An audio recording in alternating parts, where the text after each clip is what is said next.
Seguimos, amigos, en la tarde en casa. En este 1 de abril, el Parque de la Amistad de Villa Dolores cumple su primer año de existencia. Y nos acompañan Antonia Irazábal, psicóloga, trabajadora de PRONADIS, Programa Nacional de Discapacidad del Ministerio de Desarrollo Social, y también colaboradora de la Fundación Braille, y Federico Lezama, director de la Secretaría de la Discapacidad de la Intendencia de Montevideo, dueño de casa en ese parque. Hoy estuvimos allí más temprano, compañeros, estuvo Iñaki haciendo un móvil, algunos vecinos, y bueno, y el mensaje con el que cerrábamos era que consultaba sobre la necesidad de líneas de transporte de todo Montevideo para que sea un parque accesible a todos.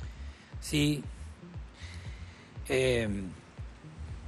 Como decía hoy, Montevideo definió en el año 2010 que todo el transporte tiene que ser accesible. A medida que se va renovando la flota, se van incorporando sí o sí las unidades con accesibilidad. Los taxis, que es otro medio de transporte importante y que también hay que trabajar, tenemos solo 3.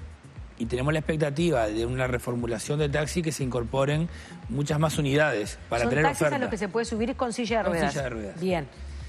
También queremos trabajar sobre los transportes de turismo, los remises, es decir, cualquier tipo de vehículo.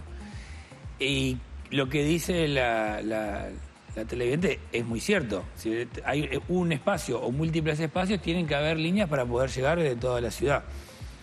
Y en eso andamos. El problema acá también hay que pensar a veces, porque esto puede paralizar la acción. ¿Primero es el parque o primero es el transporte? Primero son las obras a generar las condiciones de accesibilidad del Teatro Solís, de la Sala Citarrosa, de la escuela, o primero es el transporte. Para nosotros va todo junto. Bien. Y entendemos, además, que cada una de estas acciones, somos conscientes que el Parque de la Amistad le generó un problema al barrio de Villa Dolores, al barrio, a la pizzería y a la parrillada de enfrente. ¿Por qué? Y porque la gente va al parque, llegó, consiguió el medio de transporte, llegó y quiere hacer el paseo completo, a veces que es comerse un choripán sentado y quiere ir al baño y no tiene las condiciones. Y empieza a pujar, o empieza a evidenciar la falta de accesibilidad del entorno, de la vereda. Claro, cuando tú decías que es primero, en realidad en cualquier política antidiscriminatoria, cualquier cosa es primero, porque cualquier cosa que haga genera una dinámica contraria, es decir, de poder permitir, primero poner de manifiesto lo que falta en otros ámbitos, y generar también la visibilidad de esa situación, ¿no? Un elemento interesante que tiene que ver con esto. En los últimos 5 años se han hecho más transformaciones en nuestra ciudad que en toda su historia, ¿no? Esto es un elemento positivo en sí mismo. Ahora, nunca se había discutido tanto y se había criticado tanto la realidad de Montevideo como ahora. ¿Pero por qué? Porque a partir de las obras se está empezando a manifestar y a evidenciar esta realidad. Y tenemos, a partir de esto también, es que algunos somos invitados a algún programa de televisión a hablar de estos temas, porque es un tema de agenda, donde la gente se involucra. Entonces, esto es parte de lo que decía al principio. Tenemos las leyes, pero lo que está pasando es que estamos empezando a entender este fenómeno. Y esto, cuando sigamos avanzando, se va a meter con intereses que son contradictorios, como ya nos pasó con el transporte. Porque la ecuación económica del transporte no incorporaba el costo de las unidades accesibles. Y hubo una tensión muy importante. Primó el derecho de las personas. Primó el Estado, que es el que regula. Nos va a pasar lo mismo, nos pasó lo mismo y es parte de un debate actual con la obligación de que las obras que se realizan en la ciudad tengan también condiciones de accesibilidad. Y tuvimos una puja muy importante con los promotores privados de la construcción. Y al día de hoy no están contentos con esto, porque impactan, los plantean económicamente de forma negativa, que genera, un montón de situaciones. Nosotros no decimos que son personas que no quieren la inclusión de las personas con discapacidad. Lo que pasa es que están velando por un interés particular y privado y que no están viendo la perspectiva global.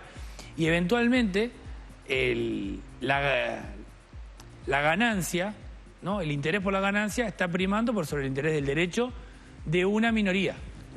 Ese es el concepto de minoría que también, cuando las minorías se juntan, capaz que son las mayorías, pero esa lógica de trabajar para algunos y ver qué peso tienen en nuestra realidad es parte de un debate bastante desde una lógica economicista y no de una lógica de derechos. Claro. Y además, la discapacidad es un sector de la población absolutamente heterogéneo. A veces se nos piensa como lo que precisa uno sirve para todos y todas. Eso no va por ese lado. Lo que sí está bueno es empezar a pensar la discapacidad como una perspectiva, como una cuestión que atraviesa, que transversaliza la realidad y nos involucra directamente. Porque cada 10 personas en Uruguay, 1 o 2 tenemos discapacidad y eso no lo podemos dejar de ver. Entonces no podemos seguir pensando cuántos son para ver qué hacemos, porque es una cuestión de derechos de la población en general. Bien. Si garantizo derechos de unos, estoy garantizando la democracia de todos. Antonia, creo que es mucho. Tú perdiste la visión a los 14 años. A los 15, sí. A los 15. Sí. O sea que conociste las dos experiencias. ¿Empezaste a sentir la discriminación o las... No sé si discriminación es la palabra, probablemente lo sea, las dificultades que se te planteaban más allá de la pérdida de la visión porque el entorno en el que estabas no contemplaba ese tipo de situaciones? Sí, yo tuve cambios importantes porque yo vivía en el interior y pasé a vivir en Montevideo. Y eso no es así nomás 200 kilómetros. Claro. Eso tiene que ver con una realidad que implicó que si tenés una rehabilitación que hacer, tenés que venir a Montevideo. Claro. Y eso implicó el traslado de la familia entera. Y la familia entera apoyó para mi educación en un sistema regular, en el Liceo Zorrilla, después en la facultad, pero no fue una cuestión que fuera desamparada y como cualquier otra persona. Implicó movimientos familiares, implicó movimientos de compañeros, implicó estudiar en grupos porque no había materiales accesibles, implicó generar espacios y fue un desafío enorme. Y colectivo, porque estamos viendo a toda esa familia que hasta los 15 tiene una hija que tiene determinadas características y que cambia. No, además digamos, María Inés, que la pobre Antonia tiene que lidiar con ser la hermana de José Irazábal. Un hecho que yo no quería revelar por ella, pero bueno. Es una cuestión que, bueno, uno convive y se adecúa como a tantas. Mirá lo que dice Margarita, Antonia. Soy estudiante de UTU y tengo 53 años.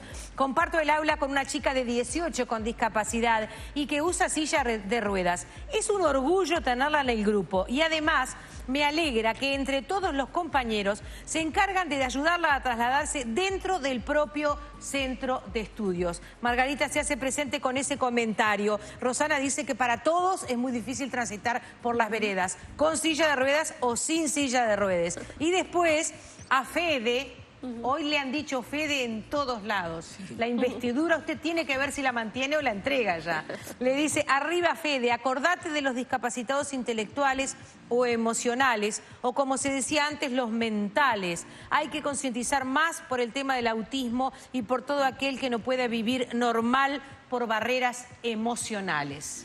Yo aprovecho el pie que no estaba acordado. Y estamos con poco tiempo. Con el saludo estamos con poco tiempo. Pero quería antes de terminar decir que el día de mañana, 2 de abril, es el Día Internacional del Autismo. Y se realizan una cantidad de actividades, así como el 21 de marzo fue el Día Internacional de la Persona con Síndrome de Down, y mañana realizan una carrera que estuve conversando con ellos, viene muy bien. Y les dejo esto, como se la dejo picando. Están los días de las personas que se conmemoran y que eso nos permite manifestar y hablar de estos temas.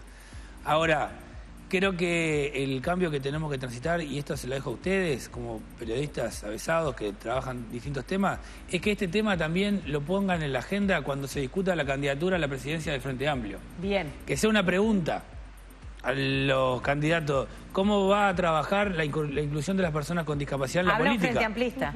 Habla Frente Amplista, que soy militante además de mi organización, yo tengo una responsabilidad política, y trabajando en este tema me di cuenta de por qué no pasaban las cosas. Claro, no porque la política la miraba de costado, pero no la metía para adentro. Entonces, no hay locales políticos accesibles, no hay materiales políticos, documentos políticos digitalizados o que se puedan llegar a las personas con discapacidad visual.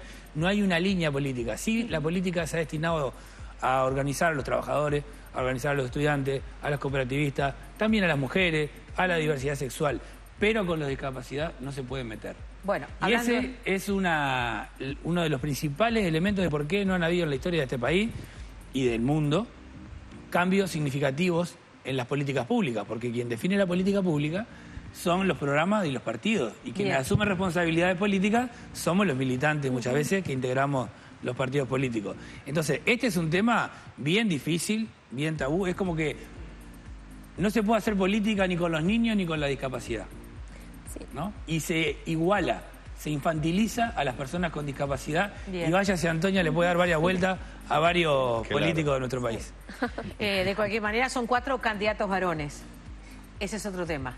Y ninguno tiene discapacidad. Bueno, y ninguna mujer. Y si hubiese una persona con discapacidad, se ignoraría si es hombre o mujer. Porque es uno de nuestros grandes temas. Parecemos seres asexuados. Qué bueno eso para cerrar. Es terrible eso que estás diciendo, entonces. Sí. Porque cuando una mujer con discapacidad está embarazada, nos preguntan, ¿cómo vas a hacer? ¿Quién te va a ayudar? ¿Quién te hizo eso? Claro, ¿no? claro. Y las mamás reciben felicitaciones, nosotros recibimos cuestionamientos. Pero estamos dispuestas a proponer, ya no a quejarnos. Y eso es otro de los discursos de la discapacidad que estamos fanatizados por cambiar. Yo me siento muy tocada. Hoy estoy en silla de ruedas temporalmente y nunca había prestado atención de lo difícil que es transitar por Montevideo. Esta es una televidente, o un televidente, no, es mujer, por lo que acaba de decir. Gracias por participar de esta manera. Está muy bueno eso de la situación puntual y de la situación permanente y cómo el punto de partida a veces cambia la mira. Muchas gracias por acompañarnos, por cerrar esta semana, esta primer semana de la tarde en casa. Ojalá que, como dice Lezama, este tema sea un tema de agenda cotidiana y no por el día de o el aniversario con. Bueno, muchas gracias a ustedes por invitarnos y felicitaciones. Afuera les decía, miraba Caleidoscopio en mis tardes con Nosotros tenemos algo que ver con la mala educación de la gente de este país. La historia ¿no? logró que quedara en la memoria y los hace volver. Gracias. Y ojalá que también estos años de experiencia les permitan incorporar estos aprendizajes, estas sensibilidades a la nueva realidad que tenemos. Ojalá que sí. Muchas gracias por el recuerdo. Gracias, Antonio, por acompañarnos también. Y hablando de recuerdo, acá tenemos, qué sé yo, una prueba del tiempo. Alguien nos acaba de acercar un caleidoscopio. Doy fe que es de los legítimos, porque obviamente se fabrican en todos lados. Este es el nuestro, tiene el cuerito con es una lonja que le poníamos con el nombre escrito en tinta negra, y el logo del canal. Además tenían esta suerte de plumerito y bueno, nosotros nos gustaba decir en ese tiempo que apostábamos a todos los colores. Creo que es una consigna que podemos capitalizar en la tarde en casa. Gracias, seguir apostando a todos los colores, que eso quiere decir a todos los temas, a todos nosotros, a todas estas historias. Muchas gracias.